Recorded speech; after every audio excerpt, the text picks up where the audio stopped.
wabarakatuh. Ketemu lagi bersama saya Nursolih Insani dalam channel Insan Pijar, menjadi insan pintar dengan belajar.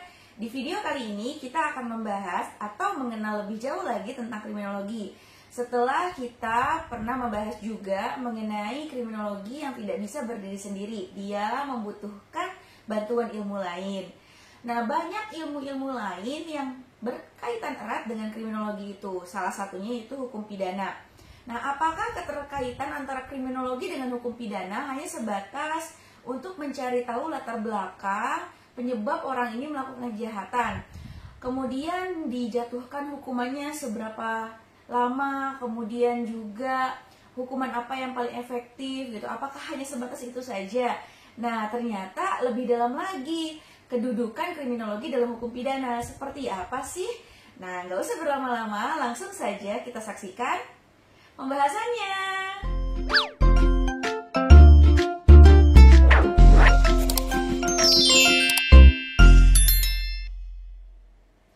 Mengawali materi kita kali ini, saya mengutip satu kalimat sederhana. Tidak akan ada kejahatan jika tidak dilakukan dan diciptakan oleh manusia. Apa maksudnya di sini?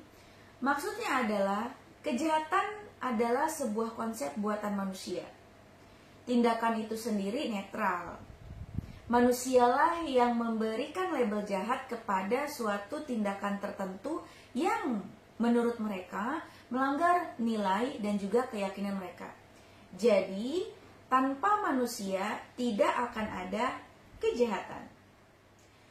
Dalam siklus ilmu hukum, antara kejahatan, individu pelaku kejahatan, dan juga hukum merupakan satu rangkaian yang tidak bisa dipisahkan.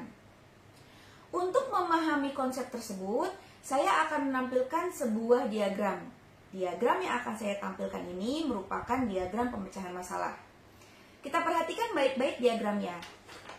Di situ ada faktor atau penyebab terjadinya suatu kejahatan. Kemudian masuk ke akibat atau dampak dari perbuatan yang dilakukan. Kemudian kita akan melihat juga di situ kerugian korban. Nah, di tampilan diagram tersebut juga ada pola penanggulangannya seperti apa. Masuk ke dalam proses hukum acara pidana, kemudian masuk ke proses penyelidikan, penyidikan, penuntutan, pemeriksaan, eksekusi, baru masuk ke penetapan sanksi atau hukuman pemidanaan. Saya akan memberikan kalian satu contoh sederhana tentang pencurian ringan. Jika kita mengacu kepada diagram yang tadi saya tampilkan, maka kita akan melihat dulu faktor penyebab mengapa orang ini melakukan suatu tindakan itu. Faktor penyebab orang melakukan tindakan pencurian ringan bisa jadi karena ekonomi atau adanya kesempatan. Nah, kita harus paham bersama bahwa tindakan kriminal atau tindakan kejahatan itu bisa terjadi karena adanya kesempatan yang mana tadinya orang itu tidak timbul rasa ingin melakukan suatu tindakan tertentu, tapi karena adanya kesempatan timbullah rasa ingin melakukan, ya. Kemudian setelah kita mengetahui faktor penyebab, barulah kita masuk ke tahap yang kedua, yaitu akibat atau dampak yang ditimbulkan. Akibatnya bagi korban akan kehilangan, ya. Di sini berakibat korban kehilangan harta bendanya. Sedangkan bagi diri pelaku akan terkena sanksi pidana, baik penjara dan lain sebagainya, ya. Kemudian dampaknya apa sih? Nah, dampaknya pada diri korban bisa jadi korban akan mengalami suatu trauma, ya, trauma mengalami tindakan tersebut. Kemudian bagi diri pelaku apa dampaknya? Pelaku akan diberikan stigma negatif. Siapa yang memberikan stigma negatif yang melekat pada diri pelaku? Tentunya masyarakat yang melabelkan stigma tersebut kepada diri pelaku. Setelah kita mengetahui faktor penyebab, akibat atau dampak yang ditimbulkan dari pencurian ringan tersebut, kita masuk kepada kerugian korban. Tentunya dari tindakan pencurian, apa sih kerugiannya? Tentunya kehilangan kerugian material, ya. Kerugian material yang dialami oleh korban. Kemudian ketika kita sudah tahu nih kerugiannya apa yang diterima, ditanggung atau dialami oleh korban, masuk kepada pola penanggulangan ya. Seperti yang tadi di diagram tadi, pola penanggulangan. Bisa jadi dengan melakukan sosialisasi, atau bisa jadi dengan meningkatkan pengamanan di lingkungan tersebut, atau meningkatkan jadwal pos rondanya, atau patroli seperti itu ya. Nah, sudah tahu pola penanggulangannya seperti apa, masuk ke dalam konsep penanggulangan, baru masuk kepada konsep proses hukum acara pidana. Tentunya orang yang melakukan suatu tindakan tertentu yang melanggar hukum, dia harus mempertanggungjawabkan perbuatannya. Nah, masuk ke dalam proses hukum acara pidana itu mulai dari proses penyelidikan. Masuk ke tahap penyidikan, ya sudah ada tindak pidananya, mencari pelakunya, sudah dapat, dilimpahkan ke kejaksaan untuk dilakukan penuntutan oleh penuntut umum. Setelah itu diperiksa oleh hakim dan dijatuhi vonis hukuman oleh hakim. Vonisnya itu tergantung daripada berapa lama hakim akan menjatuhkan hukuman kepada pelaku.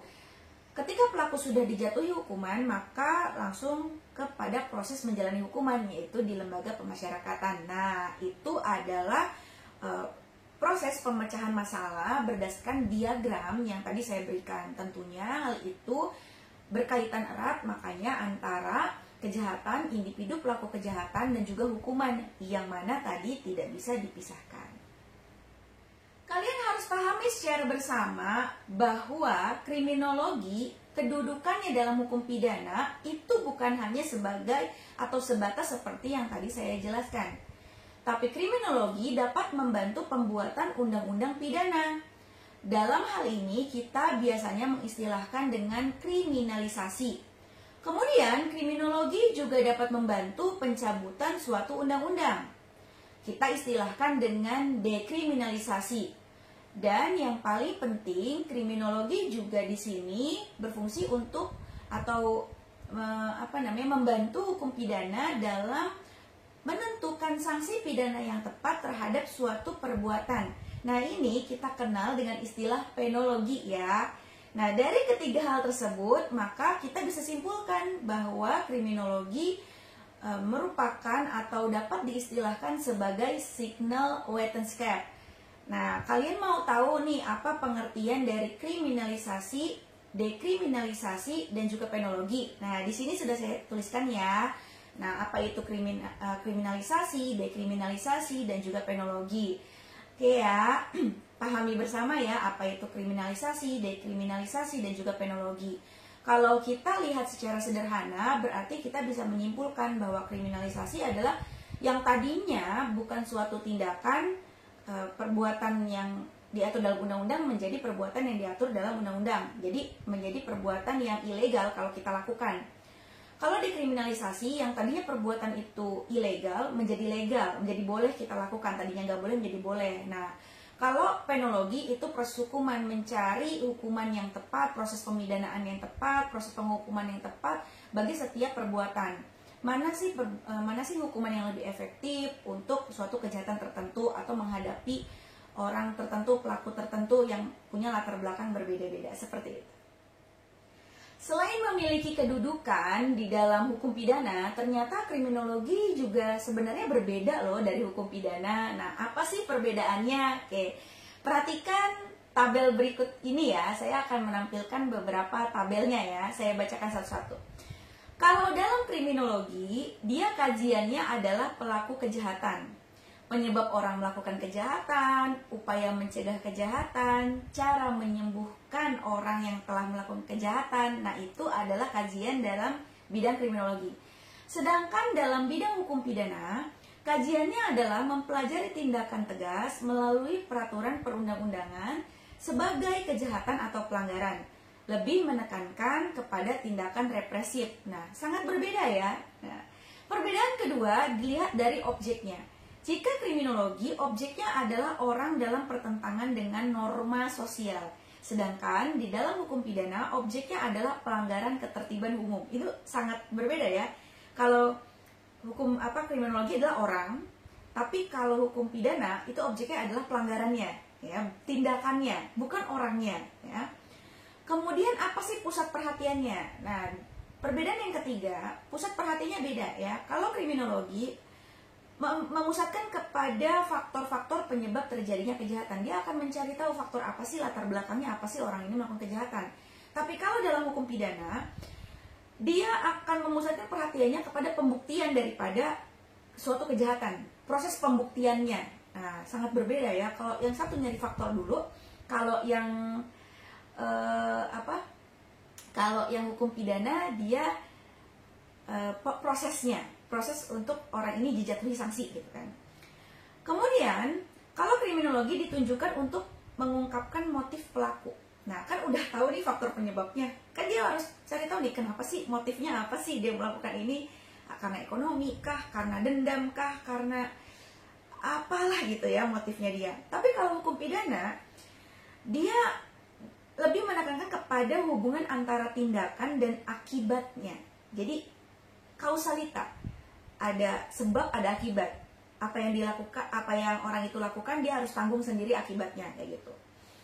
Nah, kemudian kriminologi itu disebut sebagai faktual strafrechtwetenschap, sedangkan hukum pidana disebut sebagai normatif strafrechtwetenschap. Ya, sangat berbeda ya. Nah, itu ada 5 perbedaan, 1, 2, 3, 4, 5 ya. Ada 5 perbedaan antara kriminologi dengan hukum pidana. Selain itu, kita juga bisa melihat perbedaan antara kriminologi dengan hukum pidana itu di dalam buku ini ya. Letaknya di halaman 15. Nah, di situ kita bisa lihat persamaan dan perbedaan antara kriminologi dengan hukum pidana. Nah, nanti bisa dibaca ya langsung di sana bukunya di halaman 15. Oke, itulah penjelasan saya mengenai kedudukan kriminologi dalam hukum pidana. Bagaimana, apakah dapat dipahami dengan baik? Kalau misalnya masih bingung dan juga ada pertanyaan, silahkan dituliskan dalam kolom komentar ya. Tentunya dalam bahasa yang baik dan sopan. Kalau ada yang bertanya juga, saya memakai buku pedoman apa sih untuk mempelajari kriminologi itu. Nah, salah satunya saya pakai buku ini ya untuk materi yang tadi saya sebutkan. Oke, terima kasih sekali lagi. Jangan lupa komen, like, share, and subscribe. Saya akhiri, wassalamualaikum warahmatullahi wabarakatuh. Dadah!